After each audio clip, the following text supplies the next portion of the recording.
નવલી નવરાત્રિના નવ નોરતા પતે પછી દશેરો. દશેરો એટલે કે આ પાવન અવસર જ્યાં અસત્ય પર સત્યની જીત. અલગ અલગ જગ્યા પર રાવણ દહન થશે, એટલે કે રાવણને સળગાવવામાં આવશે. આ દશેરાના પર્વે લોકો મન મૂકીને ફાફડા અને જલેબી ખાય છે. અલગ અલગ જગ્યા પર ધૂમ વેચાણ થઈ રહ્યું છે. વડોદરા શહેરના નિઝામપુરા વિસ્તારમાં કૈલાશભાઈ અગ્રવાલ કે જ્યાં તેઓની ફરસાણની દુકાનમાં હાલ અત્યારે ફાફડા અને જલેબી મોટા પ્રમાણમાં બનાવવામાં આવી રહ્યા છે. વર્ષોથી અહીંયા ખૂબ ભીડ થતી હોય છે. કૈલાશભાઈ અગ્રવાલના ફરસાણ માર્ટ એટલે કે આ શોપ પર ફાફડા અને જલેબી બનાવવામાં આવી રહ્યા છે. લોકોના સ્વાસ્થ્યને ધ્યાનમાં રાખી અહીંયા ફાફડા જલેબી નું ધૂમ વેચાણ થાય અને તે અંતર્ગત તમામ તૈયારીઓ કરવામાં આવી છે.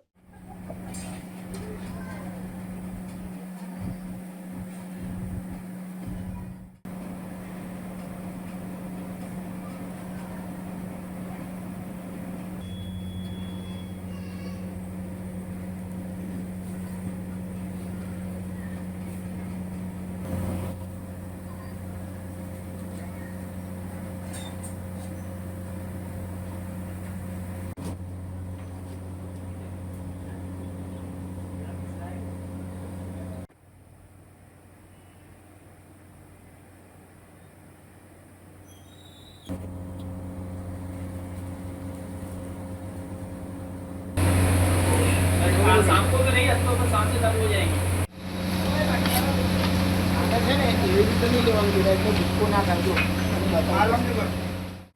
દશેરાના તહેવારની અંદર એવું છે કે અમે એનું 2 દિવસ પહેલા પ્રોગ્રામ ચાલુ કરીએ છીએ. 8, 9 થી અને દશેરા 3 દિવસ સુધી અમારો આનો પ્રોગ્રામ રહે છે અને અમે ખૂબ પ્રમાણમાં ફાફડાની જલેબી બનાવીએ છીએ. અને દશેરાના દિવસે એક એવો વિષય છે કે લોકો જલેબીને ફાફડા જ ખાવાનું પસંદ કરે છે, બીજું કશું ખાતા નથી. અને મેઇન કારણ એવું છે કે દશેરાના દિવસે લોકો જલેબી ફાફડા એના માટે ખાય છે કે રાવણનું દેહ થાય છે અને દેહ કરીને જ્યારે રામ અયોધ્યા પાછા આવે છે ત્યારે લોકો એમ કહે છે કે ભાઈ આના અંદર કઈ ખુશી મનાવી છે આપણે.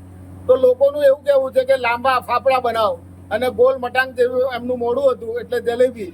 એટલે લોકો દશેરાના દિવસે લાંબા ફાફડા અને જલેબી ખાવાનું ખૂબ ખૂબ પસંદ કરે છે. ને આપણા વડોદરા શહેરની અંદર બહુ મોટા પ્રમાણે જગ્યા જગ્યા પર જલેબી ફાફડાનું વેચાણ થાય છે અને લોકો આ તહેવાર દશેરાનો તહેવાર બહુ ઉત્સવથી અને સારી રીતે મનાવે.